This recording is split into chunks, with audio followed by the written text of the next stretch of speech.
আলাইকুম। আলম ভিডিও থেকে বলছি। আজ ঢাকা মোহাম্মদপুরে ঘটে গেল এক ভয়ঙ্কর ঘটনা, যে বাড়ির কাজের লোকের হাতে খুন হতে হলো মা ও মেয়েকে। এই ঘটনা নিয়ে তোলপাড় শুরু হয়ে গেল পুরো বাংলাদেশে।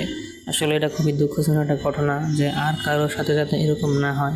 কিভাবে আসলে মানুষ নিরাপদ থাকবে? এখন দেখেন যে বাড়ির কাজের লোকের হাতে তাকে টাকা পয়সার জন্য খুন হতে হলো। এটা আসলে খুবই একটা ভয়ঙ্কর ঘটনা। সবাই এইসব থেকে আল্লাহ সবাইকে হেফাজত করুক। সবাই খুব খেয়াল থাকবেন, সাবধান থাকবেন, যে এরকম যেন আর কারোর সাথে না হয়। আমরা চাই যে পুরো ঘটনাটার একটা সুষ্ঠু তদন্ত হোক। এটা হয়তো ডাকাতির উদ্দেশ্যেই করা, এমন শাস্তি প্রদান করা হোক যেন ভবিষ্যতে এরকম কর্মকাণ্ড আর না ঘটে। সরকারের প্রতি অনুরোধ সবার যেন এরকম যেন আর কারোর সাথে না হয়, তাই সুষ্ঠু একটা বিচার করে দেন, যাতে কেউ এই অপরাধ করতে সাহস না পায়।